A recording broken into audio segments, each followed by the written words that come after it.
रामकृष्ण हरी माऊली. सर्व मित्रांना रामकृष्ण हरी. मित्रांनो, जगातील सर्वात मोठा आणि सर्वात शिस्तबद्ध सोहळा म्हणजे तो आता सध्या चालू आहे तो पंढरीचा सोहळा, पंढरपूरची वारी. हा जगातील सर्वात जुना आणि शिस्तबद्ध सोहळा आहे. या पंढरपूरच्या वारीमध्ये लाखो वारकरी, कधी कधी 15 लाखापर्यंत लोक सहभागी होत असतात. आणि विशेष म्हणजे यासाठी कोणतीही आधुनिक सुरक्षा यंत्रणा किंवा तिकीट पद्धत नसते. संपूर्ण नियोजन वारकरी स्वतः दिंडी प्रमुखाच्या मार्गदर्शनाखाली अत्यंत शिस्तीत करतात. ही परंपरा जवळपास 800 वर्षापेक्षा जास्त जुनी आहे आणि भारतातली एकमेव अशी वारी आहे. पालखी सोहळा, रिंगण. वारीचे सर्वात मोठे आकर्षक म्हणजे रिंगण.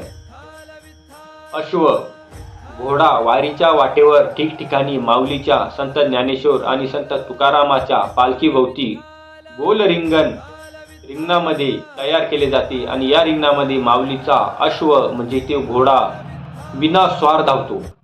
घोड्यावर कोणीही बसलेलं नसताना घोडा या मोठ्या रिंगणामध्ये धावत असतो. अद्भुत श्रद्धा असे मानले जाते की या घोड्यावर स्वतः संत ज्ञानेश्वर महाराज आरूढ असतात.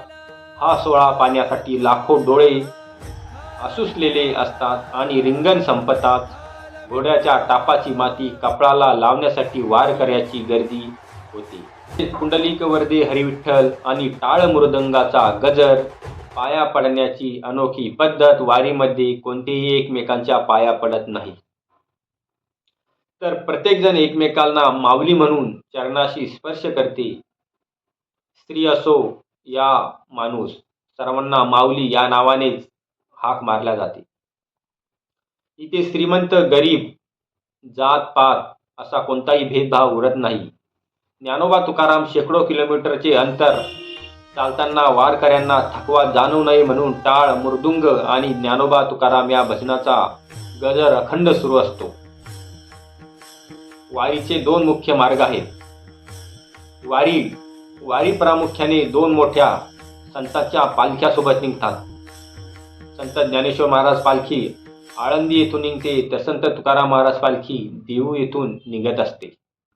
संत तुकाराम महाराज पालखी देहू येथून निघते आणि या दोन्ही पालख्या वेगवेगळ्या मार्गाने प्रवास करत वाखारी गाव येथे एकत्र येतात आणि तिथून पुढे पंढरपूरकडे प्रस्थान होतात. चंद्रभागेचे स्नान आणि वाळवंटातील खेळ. पंढरपुरात पोहोचल्यावर वारकरी चंद्रभागा नदीत म्हणजे भीमा नदीचा आकार पंढरपुरात चंद्राच्या कोरीसारखा होतो म्हणून तिला चंद्रभागा म्हणतात.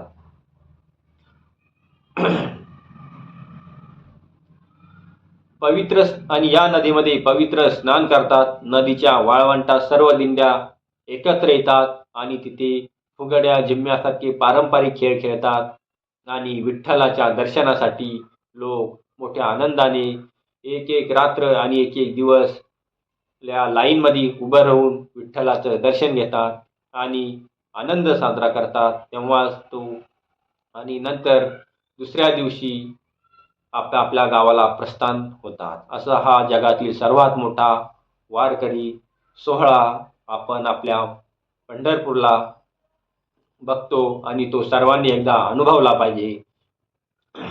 सर्वांना रामकृष्ण हरी. जय हरी विठ्ठल माऊली.